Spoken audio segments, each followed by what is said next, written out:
A tarde do Grêmio foi agitada no âmbito eleitoral. A gente vai falar aqui sobre os bastidores e os resultados da eleição para o Conselho Deliberativo, mas principalmente vamos falar bastante sobre a partida de amanhã entre Grêmio e Vitória. O time deve ter surpresas, ausências e também algumas dúvidas interessantes. Tudo isso depois da vinheta.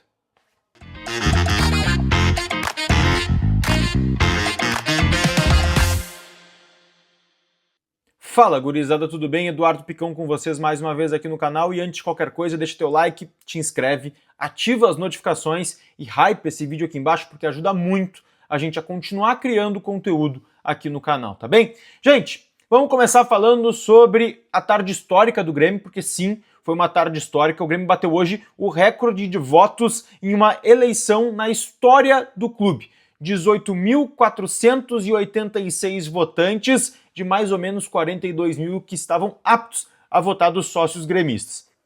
Dentre isso, 6 chapas estavam concorrendo à renovação do Conselho Deliberativo, 150 cadeiras. Apenas 2 delas atingiram a cláusula de barreira e deram uma dimensão do que pode ser a eleição presidencial. A chapa 2, de Celso Rigo e Marcelo Marques, também tem uma das lideranças, o Antônio Dutra Júnior, que deve ser o futuro pré-candidato à presidência do Grêmio, atingiu 61,6% dos votos, com 11.375 votos, e está colocando 120 cadeiras das 150 renovadas no Conselho nesta eleição. Uma margem muito grande, muito importante, que pode mexer demais com o futuro presidencial do Grêmio. A segunda chapa foi a chapa 6, Grêmio Forte Copeiro, que tinha como uma das lideranças Paulo Calef, até então pré-candidato à presidência do Grêmio também, atingiu 15,1%, ou seja, ficou no limite para ficar de fora, com 2.788 votos, colocou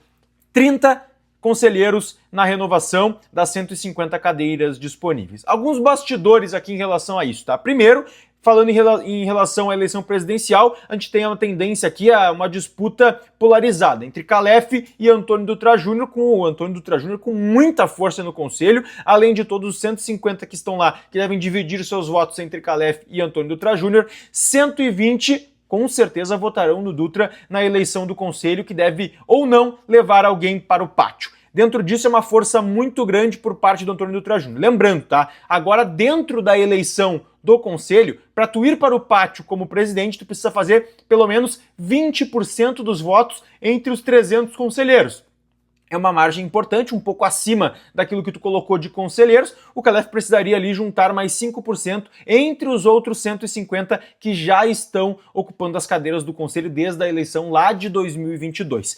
Esses conselheiros que renovaram hoje já começam e empossam a partir de hoje. Então, com as nossas próximas reuniões, a gente vai ter aí já os conselheiros eleitos. Lembrando, tá? E colocando aqui para vocês alguns panoramas. Importante a gente falar das principais derrocadas desta tarde. Com a chapa do Denis Abraão não conseguindo atingir a cláusula de barreira, o Denis então perde também sua cadeira, ele e todos os seus pares que estavam tentando essa renovação. A chapa da situação, para mim, a principal derrotada, que tinham Alexandre Rossato, vice de futebol, Fábio Floriani, um dos vices de administração, e também Guto Peixoto, diretor de futebol do clube. Todos esses não são mais conselheiros do clube. Importante a gente colocar aqui, eles continuam seu mandato como diretor de futebol, como vice de futebol e também como conselheiro de administração, mas ao final já não participam mais do futebol do Grêmio e nem estarão como conselheiros. Então é importante a gente fazer esse adendo em relação a isso, porque são duas chapas que tinham nomes muito fortes e acabaram não entrando no conselho a partir desta eleição, tá bem?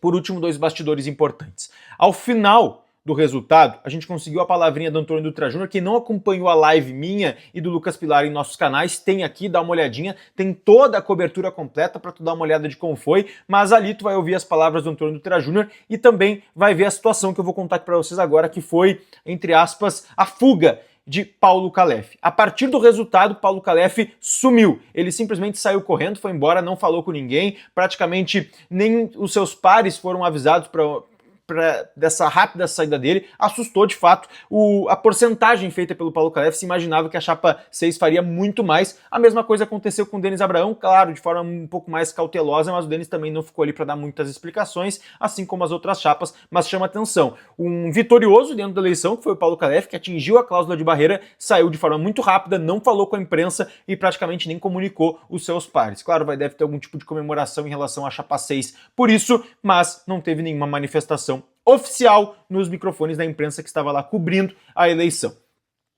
Vamos falar agora sobre futebol, porque amanhã o Grêmio enfrenta o Vitória, partida importantíssima, e foi uma tarde onde a gente conseguiu também bastante informação sobre o time, tá? E aqui eu coloco a primeira situação, que é a ausência confirmada de Gustavo Cuéllar. O Gustavo Cuéllar não deve ir para o jogo, já foi poupado contra o Botafogo e deve seguir sendo poupado contra o Vitória. Ainda tem dores musculares, não tem lesão constatada, e a partir disso o Grêmio poupa ele no jogo de amanhã, por entender também que pode ser um risco, visando os confrontos contra Santos e Bragantino. O Cuéllar deve sim estar na viagem lá para o estado de São Paulo para essas duas partidas, lembrando, uma viagem casada. Outra situação falando de lesão também, ontem eu falei um vídeo sobre o Carlos Vinícius, consegui confirmar hoje, e sim, Carlos Vinícius deve viajar para São Paulo, visando a partida contra o Bragantino. Não é garantia de que ele jogue, mas como é uma viagem casada, o Grêmio vai levar ele sim para a partida contra o Santos, não deve estar entre os relacionados, e aí tentando sim viabilizar a possibilidade dele jogar alguns minutos contra o Bragantino no outro sábado, né? No próximo sábado, na verdade. E aí vamos pro time de fato. Thiago Volpi no gol, sem mistérios, e aqui uma confirmação. Marcos Rocha deve permanecer na lateral direita, pelo menos do que a gente tem de bastidor no momento. Ele deve jogar, claro, não deve aguentar uma sequência tão pesada, talvez seja poupado na partida contra o Santos, ou até mesmo contra o próprio Bragantino pela idade, mas deve jogar. A dupla de zaga deve permanecer, com Noriega e Kahneman formando essa dupla de zaga. Eu coloco um asterisco no Kahneman pela saída de bola. O Grêmio deve ser pouco atacado pelo Vitória na Arena, e existe a pequena possibilidade do Wagner Leonardo ocupar essa vaga. Pelo lado esquerdo, o Marlon fecha a linha defensiva, não tem mistério em relação a isso. E aí vamos ao meio campo. Sem Cuéllar, Dodi deve ganhar a vaga, ao lado dele, Arthur. E aqui a principal dúvida do time, tá?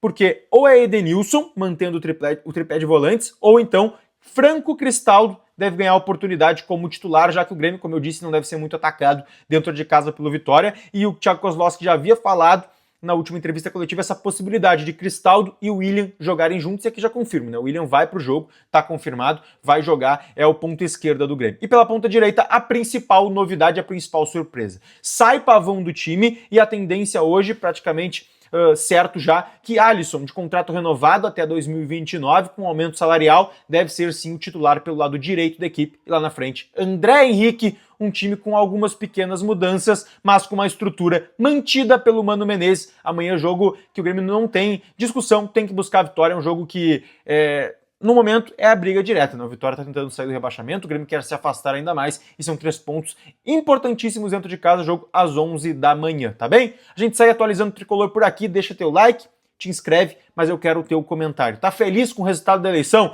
Deixa aí pra mim, quem tu votou, gostou, como que tu acha que vai ser o páreo agora na parte presidencial, e eu quero que tu fale também o que tu achou desse time, tu acha que dá pra ganhar do Vitória assim? Eu tenho certeza que dá. Deixa aí pra mim. Beijo!